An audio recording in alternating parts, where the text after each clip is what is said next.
एक बार फिर पहुंचा हूं गाज़ियाबाद के राजनगर एक्सटेंशन में, जिसे बोला जाता है यहाँ का पोर्श इलाका, अच्छी सोसाइटी। आपको दिखाना चाहूँगा किस तरह का यहाँ पर पानी भरा हुआ है, लोगों को बहुत ज़्यादा परेशानियाँ हो रही हैं। कैमरामैन से गुजारिश करूँगा ज़रा जूम कर दिखाएं कि लोगों को कितना परेशानी हो रही है। ये गाड़ी आ रही है, इसकी कनेक्टिविटी मेरठ बाईपास से है इस सोसाइटी की। जैसा कि हम बात करना चाहेंगे, यहाँ के कुछ स्थानीय लोग हैं, इनसे बात करेंगे इन्हें किस तरह की परेशानियाँ झेलनी पड़ रही है। कुछ लोग बच्चे जो हैं अभी स्कूल से आए हैं, यहाँ पर किस तरह की परेशानियों को इनको झेलना पड़ रहा है, जिस तरह का ये पोर्श इलाका है। बात करेंगे यहाँ के कुछ स्थानीय लोगों से। क्या नाम है आपका? मेरा नाम ललिता है। ललिता जी, एक बात बताइएगा, जैसे कि बच्चे भी स्कूल से आए हैं, स्कूल की बस आई थी, इस रोड पर इतना पानी भरा हुआ है, किस तरह की परेशानी झेलनी पड़ रही है आपको? हाँ, परेशानी तो होती है, जब कहीं इतना गड्ढा हो रहा है तो आने जाने में दिक्कत तो होगी, बच्चे के गिरने का तो रहता है। जी, इस चीज़ की आप एक शख्स और हमारे साथ में, इनसे बात करना चाहेंगे। क्या नाम होगा? संदेश जैन।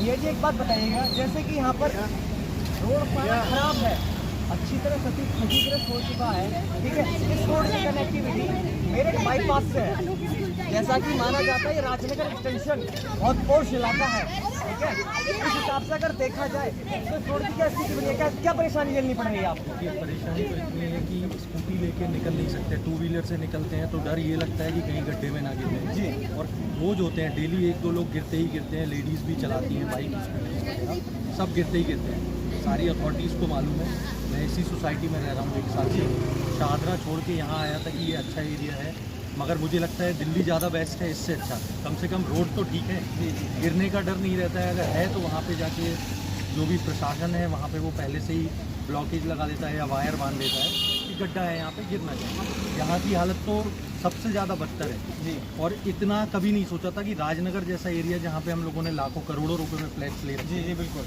ऐसी कंडीशन में रहना पड़ेगा।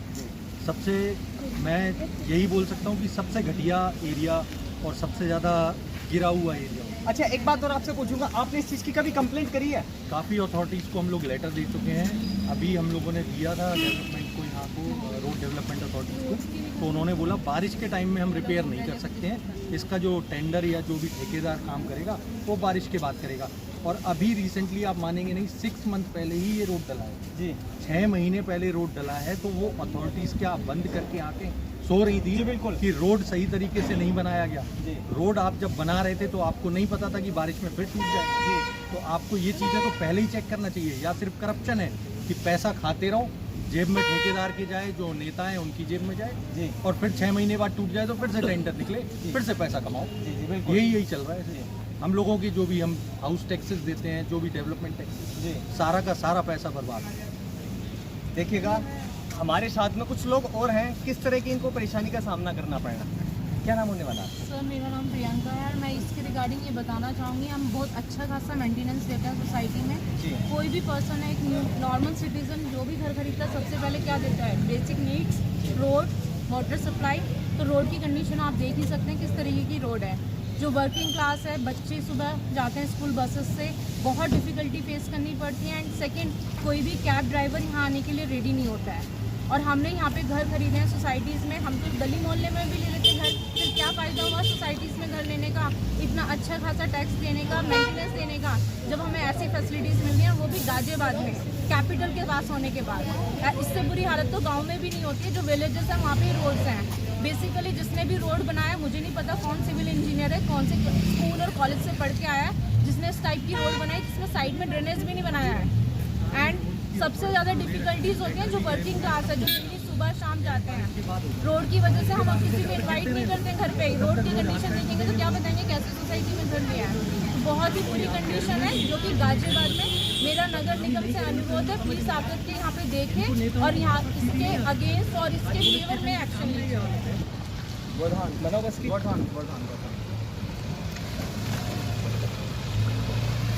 जैसा कि बात करें, यहाँ के लोगों को आपने देखा हो किस तरह से बोल रहे थे कि सोसाइटी वाले लाख रुपए मेंटेनेंस के ले लेते, उसके बावजूद भी लोगों को कोई फैसिलिटी नहीं। जैसा कि बात करना चाहेंगे, हमारे साथ में एक सोसाइटी के शख्स हैं, अभी ये रोड टूटा हुआ, इतना इतना पानी भरा हुआ है। ये अपनी बेटी को स्कूल से लेकर आए हैं, इनसे बात करेंगे इन्हें कैसा फील हो रहा अगर इनके बच्चे बात करना चाहेंगे इनसे। क्या नाम होने वाला है आपका? मेरा नाम अनुराग त्यागी। अनुराग त्यागी जी। अच्छा त्यागी जी, मुझे एक बात बताइए, जैसा कि सोसाइटी इतनी हाईफाई है, तोड़ सोसाइटी है, उस हिसाब से इस रास्ते को देखा जाए, इसकी कनेक्टिविटी हाईवे से है, तो इस विषय में आप क्या कहना चाहेंगे? सारा रोड टूटा है, पानियाँ भरी हुई हैं, लोगों को किस तरह की परेशानी हो रही है? आए दिन परेशानी होती है भैया, रोड टूटी होने के आए दिन एक्सीडेंट होते हैं। 2 बार तो मैं गिर चुका हूँ यहाँ, इस गड्ढे में पानी भर जाता, पता ही नहीं लगता साला कहाँ सड़क है कहाँ गड्ढा है। 2 बार तो मैं खुद गिर चुका हूँ, बच्चे को साथ लेकर आने में बड़ी दिक्कत होती है। तो समझ में ही नहीं आता कहाँ से आए। अब अगर दूसरे रास्ते से आए तो साला 2-2.5 किलोमीटर लंबा होता है। इस चीज़ की आपने नगर निगम में या यहाँ के पार्टी से किसी जगह भी कंप्लेंट करी है? हाँ, कंप्लेंट सोसाइटी की तरफ से कम 10-12 बार कंप्लेंट हो चुकी है। पिछले साल सड़क बनी भी थी, एक टेम्प्रेरी से इन्होंने डामर डलवा दिया इस पर एक बरसात नहीं झेल पाई, ऐसा डामर डला है। जैसा कि आप बता रहे हैं, आप कंप्लेंट करने के बावजूद भी कोई रिस्पॉन्स नहीं मिल रहा है। हमें नहीं मिलता। कम से कम 12-15 बार कंप्लेंट हो चुकी है। अगर आपको पूरा डिटेल चाहिए तो अंदर सोसाइटी में नोटिस बोर्ड पर लगा हुआ कि कितनी बार हमने कंप्लेंट की है। जी। सोसाइटी की तरफ से जीडीए को कंप्लेंट, नगर निगम को कंप्लेंट, सब ये कह के पल्ला झाड़ देते हैं कि नगर निगम का क्षेत्र है, कोई कह देता है जीडीए का क्षेत्र है। आज तक हमें ये समझ में नहीं आया कि रोड बनाएगा कौन। देखो, चाहे नगर निगम का हो चाहे जीडीए का हो, लेकिन लोगों को जो परेशानी हो रही है, परेशानी आए दिन है ठीक है। भैया, पर क्या है ना कि आदमी मजबूर है, किसी सरकारी दफ्तर में जाए, आम आदमी नौकरी पेशा आदमी एक बार जाएगा दफ्तर में, जी। किसी दफ्तर में जाओ, वहाँ जाकर कंप्लेंट करो, वो ये क्या पल्ला झाड़ लेते हैं तो नगर निगम की है। नगर निगम में जाओ तो बोल देते जीडीए की है। अब हम कहाँ जाएं? अगर आपकी भी ऐसी कोई परेशानी है, प्रशासन नहीं सुनता, नगर निगम नहीं सुनता, आपके शहर में अगर आपकी गली मोहल्ले में भी कुछ किसी तरह की परेशानी है, अगर कोई प्रशासन अधिकारी नहीं सुन रहा है, तो ऐसी खबरों के लिए हमसे संपर्क करें। जब तक के लिए नमस्कार।